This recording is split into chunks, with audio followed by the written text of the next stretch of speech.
Assalamualaikum warahmatullahi wabarakatuh. Salam sejahtera bagi kita semua.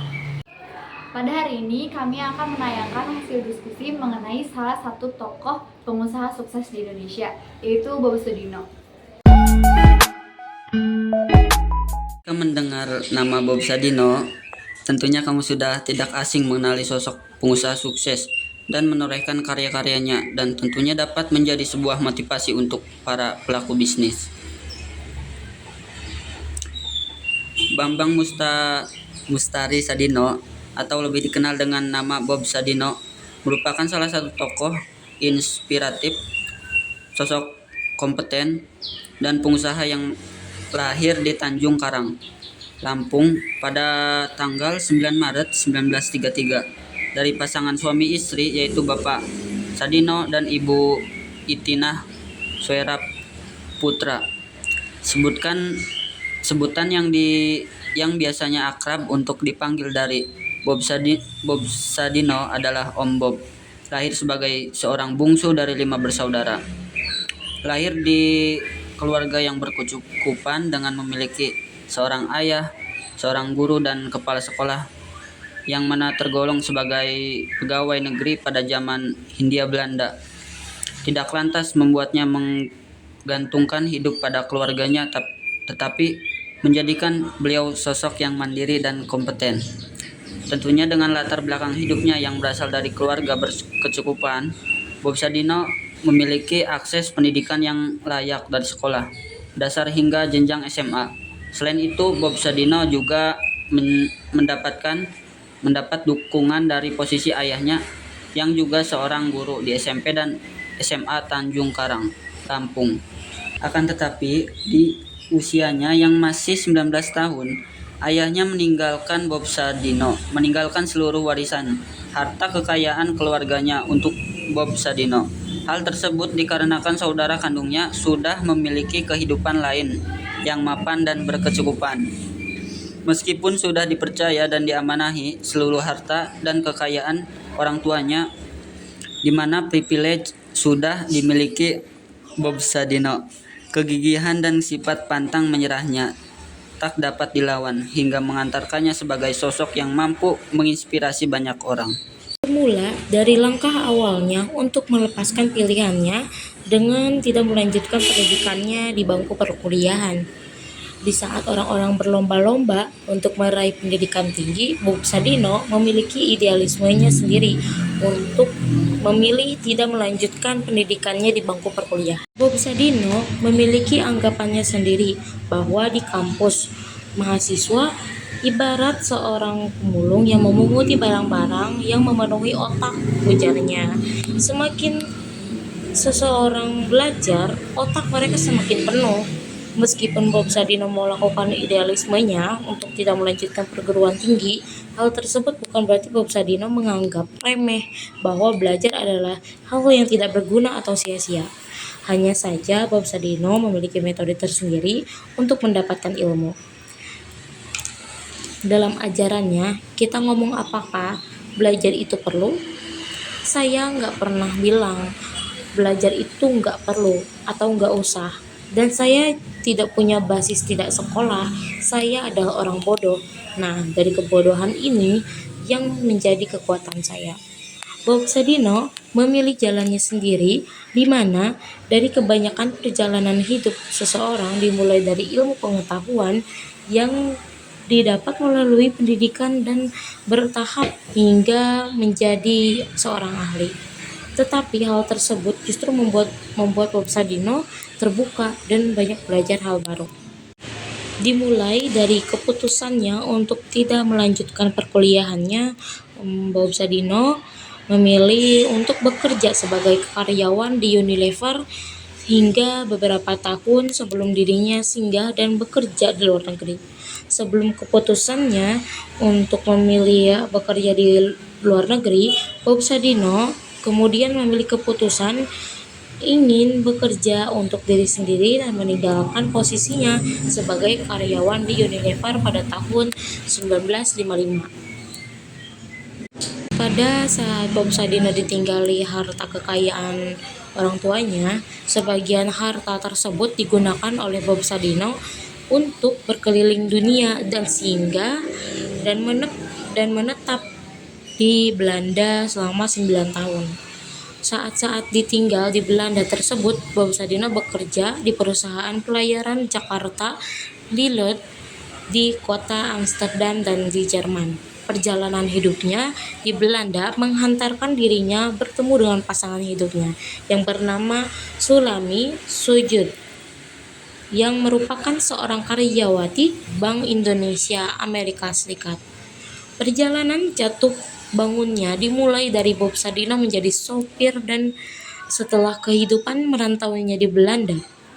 Pada tahun 1967, Bob Sadino dengan keluarganya kembali ke Indonesia dengan menggunakan gajinya hasil bekerja di saat di Eropa. Dengan menggunakan gajinya hasil bekerja saat di Eropa dan menggunakan warisan orang tuanya, Bob Sadino membeli 2 buah mobil Mercedes. Bob Sadino membeli 2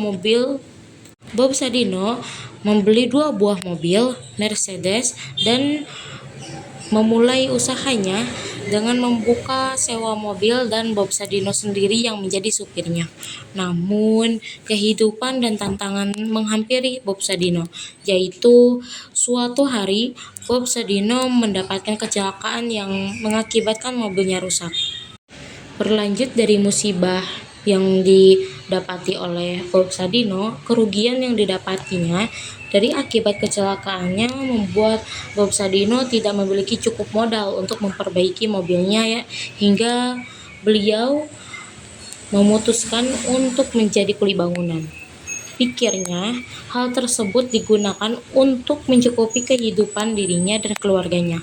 Upah yang didapatkan saat itu hanya cukup untuk memenuhi kebutuhan keluarganya, sehingga Bob Sadino sempat mengalami tekanan hidup dan membuatnya depresi.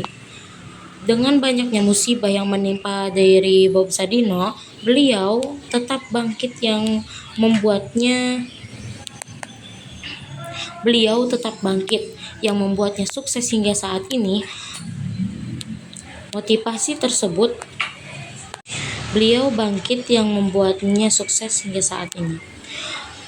tersebut yang harus kita semua miliki, khususnya bagi kalian nih yang ingin memulai bisnis, seperti halnya pada buku 33 cara kaya ala Bob Sadino, motivasi bisnis anti gagal. Dari tekanan hidupnya yang membuatnya depresi, rekan Bob Sadino bernama Sri Mulyono Herlambang yang merupakan pensiunan Jenderal Angkatan Udara yang mana juga merupakan salah satu perintis usaha ayam ras dan dikenal sebagai pendiri dan pimpinan Perhimpunan Peternakan Unggas Indonesia atau PPUI, menyarankan untuk memelihara ayam hingga memunculkan ide untuk memiliki usaha ternak ayam. Peluang bisnis yang dimiliki oleh Bob Sadino menghasilkan temuan baru bagi dirinya, yaitu mampu memberikan pembeda pada ukuran telur ayam lokal yang mana ukurannya lebih kecil dibanding ukuran telur ayam yang ada di luar negeri. Kemampuannya dalam melihat peluang dan jejaring pertemanannya yang dimiliki di luar negeri, Bob Sadino berusaha untuk mempelajari cara untuk mengembangbiakan ayam broiler dari majalah peternakan yang berbahasa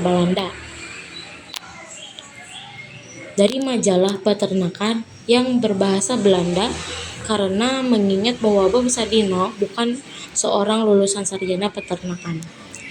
Dari kemampuannya untuk mempelajari jenis telur tersebut, Bob Sadino berhasil menjualkan telur ayam ke tetangga-tetangganya di daerah Kemang, Jakarta, yang mana kebanyakan dari tetangganya tersebut adalah ekspatriat. Penjualan tersebut tentunya dilakukan dari pintu ke pintu yang tentunya bermodalkan pengalaman hidupnya di Eropa. Kemudian dengan keuletan dan konsistensi yang dimiliki oleh Bob Sadino, penjualan yang dilakukan meningkat dalam sehari menjadi puluhan kilo. Dari memelihara ayam, Bob Sadino juga belajar dari ayam-ayamnya yang dipelihara. Bob Sadino mendapat pelajaran bahwa ayam saja mampu berjuang untuk hidup. Tentunya manusia pun harus juga bisa. Dalam proses membuka bisnis telur ayam ini, Bob Sadino tentunya didampingi oleh istrinya. Tantangan yang didapat dari berjualan telur ini pun juga sering berdatangan. Seperti halnya, tak jarang Bob Sadino mendapatkan makian, teguran dari pelanggannya, dan bahkan pembantu dari orang asing. Tentunya dari tantangan yang dihadapi tersebut, Bob Sadino dan istrinya terus memperbaiki kualitas usahanya, baik dari dagangannya maupun pelayanannya. Dari proses penjualan telur ayam yang meningkat, Bob Sadino mengembangkan bisnisnya melalui bisnis sayuran. Bob Sadino kembali melihat peluang yang ada di dalam bisnisnya untuk mengembangkan sayur mayur dan buah-buahan luar negeri yang belum ada di Indonesia. Kemudian, Bob Sadino memperkenalkan jagung manis, melon, dan brokoli. Bisnis yang dijalankan kemudian menjadi meningkat dengan drastis hingga menghasilkan perubahan pada diri Bob Sadino. Yang mulanya Bob Sadino memiliki pribadi yang feodal. Dari bisnisnya, Bob Sadino berubah menjadi pribadi pelayan. Bob Sadino meyakini bahwa tahap untuk menuju sukses selalu diawali dengan kegagalan demi kegagalan. Prosesnya dalam berwirausaha tentunya tidak semudah yang dikira. Kegagalan baginya adalah hal yang biasa. Bob dan istrinya pun tak sering jungkir balik. Tetapi Bob berpendapat bahwa baginya uang bukanlah nomor satu. Hal yang paling utama dari keseluruhan tersebut adalah kemauan, komitmen, dan berani dalam mengambil peluang. Dari perubahan tersebut, bisnis yang dilakoninya semakin meningkat. Bob Sadino tak hanya menjualkan sayur mayur saja, tetapi juga memperkenalkan cara berkebun dengan hidroponik di Indonesia agar menghasilkan sayuran segar. Di mana bisnis yang dijalankan oleh Bob Sadino ini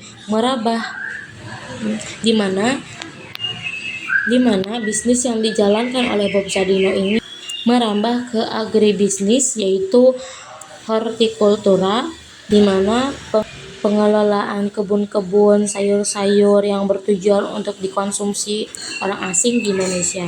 Sedangkan pada saat itu, sistem perladangan yang diterapkan oleh Bob Sadino belum ada yang menerapkan satupun. Kemudian dari konsep-konsep bisnisnya tersebut, Bob Sadino memutuskan untuk melakukan kerjasama dengan petani-petani lokal untuk mengembangkan bisnis yang dinamakan Camp Farm.